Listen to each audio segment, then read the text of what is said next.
Hello everyone, welcome back to our channel. మనం ఎప్పుడైనా travelling చేస్తూ ఉన్నప్పుడు లేకపోతే టైంపాస్గా ఇంట్లో స్నాక్స్ కోసం ఈ మరమరాలతో చేసుకున్న మిక్స్చర్ రెసిపీ డెఫినెట్గా ట్రై చేయండి. చాలా చాలా బాగుంటుంది అండ్ చాలా సింపుల్ ప్రాసెస్. చిన్న పిల్లల దగ్గర నుంచి పెద్దవాళ్ళ వరకు అందరూ ఎంజాయ్ చేస్తారు.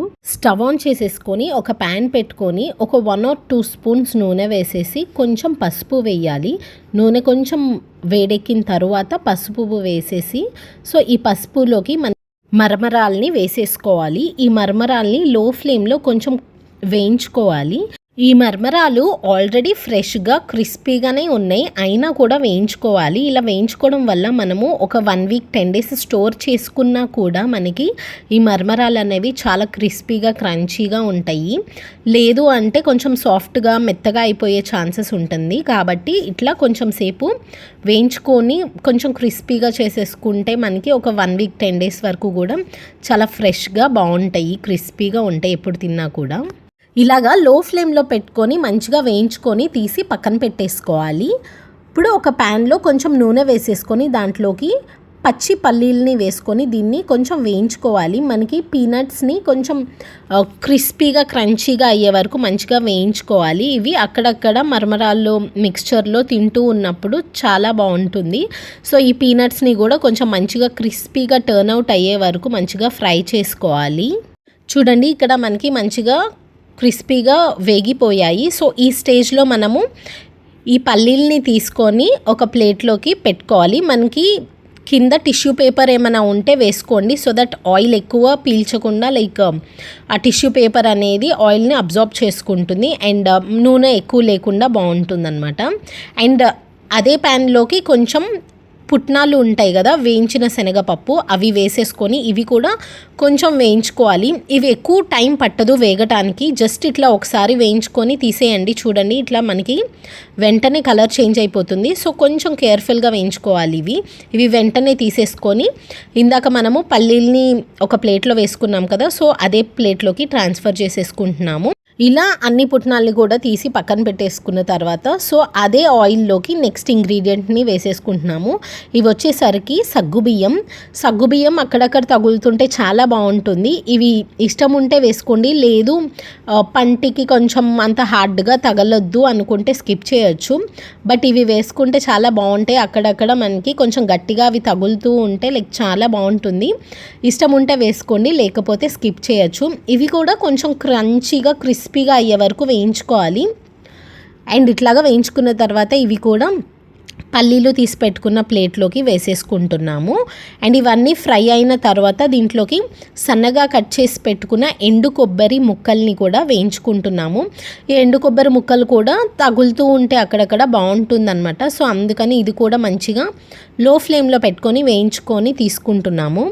ఇక్కడ కొంచెం ఇంకొంచెం వేగాలి. మనకి కలర్ అనేది కొంచెం చేంజ్ అవుతుంది. అప్పటి వరకు ఇట్లా వేయించుకుంటే సరిపోతుంది. ఇక్కడ చూడండి, మనకి ఆల్మోస్ట్ వేగిపోయాయి. ఈ స్టేజ్లో ఇవి తీసేసుకొని టిష్యూ వేసుకున్న ప్లేట్లోకి వేసేసుకుంటున్నాము. చూడండి, ఆయిల్ అంతా ఎట్లా అబ్జార్బ్ చేసుకుంటుందో. టిష్యూ ఉంటే వేసుకోండి, సో దట్ మనకి ఎక్కువ నూనెగా లేకుండా బాగుంటాయి అన్నమాట. అండ్ దీంట్లోకి మనం మంచిగా దంచుకున్న వెల్లుల్లిపాయల్ని వేసుకోవాలి. మనకి ఈ వెల్లుల్లిపాయలు వేసుకోవడం వల్ల ఫ్లేవర్ అనేది చాలా బాగుంటుంది. అండ్ ఈ వెల్లుల్లిపాయలు బాగా క్రంచీగా అయ్యే వరకు వేయించుకోవాలి. అప్పుడే మనకి మరమరాల్లో తింటున్నప్పుడు క్రంచీగా తగులుతూ గార్లిక్ ఫ్లేవర్ చాలా బాగా తెలుస్తుంది అండ్ చాలా బాగుంటుంది. అండ్ దీంట్లోకి తుంచుకున్న ఎండుమిరపకాయలని కూడా వేసుకుంటున్నాము. అండ్ కొంచెం జీలకర్ర, ఇవన్నీ కూడా కొంచెం క్రిస్పీగా అయ్యే వరకు ఫ్రై అవ్వాలి. అప్పుడే మనకి టేస్ట్ అనేది బాగుంటుంది. వెల్లుల్లిపాయ అవి తింటున్నప్పుడు కూడా చాలా బాగుంటుంది. దీంట్లోకి కొంచెం కరివేపాకుని వేసేసుకొని కరివేపాకు కూడా మంచిగా ఫ్రై అయిపోయే వరకు ఇట్లా ఫ్రై చేసుకోవాలి. ఇవన్నీ కొంచెం లో ఫ్లేమ్లో పెట్టుకొని మంచిగా ఫ్రై చేసుకోవాలి. అండ్ ఇట్లా ఫ్రై అయిన తర్వాత తీసి పక్కన పెట్టేసుకోవాలి. మనం వేయించుకున్న పల్లీలు, పుట్నాలు అండ్ సగ్గుబియ్యంలోకి మనము వేయించి పెట్టుకున్న మరమరాల్ని కూడా వేసేసుకొని మొత్తం ఒకసారి మంచిగా మిక్స్ చేసేసుకోవాలి. ఇలా పల్లీలు, మరమరాలు అన్నీ కూడా మంచిగా మిక్స్ అయ్యేలాగా ఒకసారి మొత్తం మిక్స్ చేసేసుకుంటున్నాము. మనము ఆయిల్లో ఫ్రై చేసినా కూడా చూడండి, మనకి ఎక్కడా కూడా కొంచెం ఆయిలీగా అట్లాగా ఏం లేదు. ఎందుకంటే మనము టిష్యూ పేపర్ వేసి పెట్టాం కదా, సో దానివల్ల మనకి ఎక్కడ కూడా ఆయిలీగా ఏం లేకుండా చాలా బాగుంది. దీంట్లోకి మనము వేయించి పెట్టుకున్న ఎండు కొబ్బరి ముక్కల్ని కూడా వేసేసుకున్నాము. అండ్ అలానే ఈ ఎండు కొబ్బరి ముక్కలు కూడా ఒకసారి మంచిగా కలిపేసుకొని దీనిలో మనకి స్పైసెస్ అన్నీ కూడా ఇక్కడ యాడ్ చేసేసుకుంటున్నాము. మనం ఎక్కడా కూడా సాల్ట్ ఇవన్నీ వేయలేదు. సో ఈ మిక్స్చర్ మొత్తంకి కూడా సరిపడినంత సాల్ట్ అండ్ అలానే కొంచెం జీలకర్ర పొడి అండ్ స్పైసీనెస్కి తగినంత కారం. ఒకవేళ చిన్నపిల్లలు తింటారు అనుకుంటే కొంచెం తక్కువ వేసుకోండి బెటర్, లేదు కొంచెం స్పైసీగా ఇష్టపడతారు అనుకుంటే కొంచెం ఎక్కువ వేసేసుకొని మొత్తం కూడా కలిసేలాగా సాల్ట్, కారం అండ్ అలానే జీలకర్ర పొడి మొత్తం కలిసేలాగా ఒకసారి మంచిగా మిక్స్ చేసుకుంటే మనకి మరమరాలకి మొత్తం కూడా పట్టి బాగుంటుంది. అండ్ అలానే మనం వేయించి పెట్టుకున్న పోపు ఉంది కదా, సో వెల్లుల్లిపాయలు, కరివేపాకు, ఎండుమిరపకాయలు, కొంచెం జీలకర్ర ఇవన్నీ వేసేసుకొని మంచిగా మిక్స్ చేసేసుకోవాలి. చూడండి, చూడటానికి ఎంత యమ్మీగా ఉందో, చాలా టేస్టీగా ఉండిద్ది.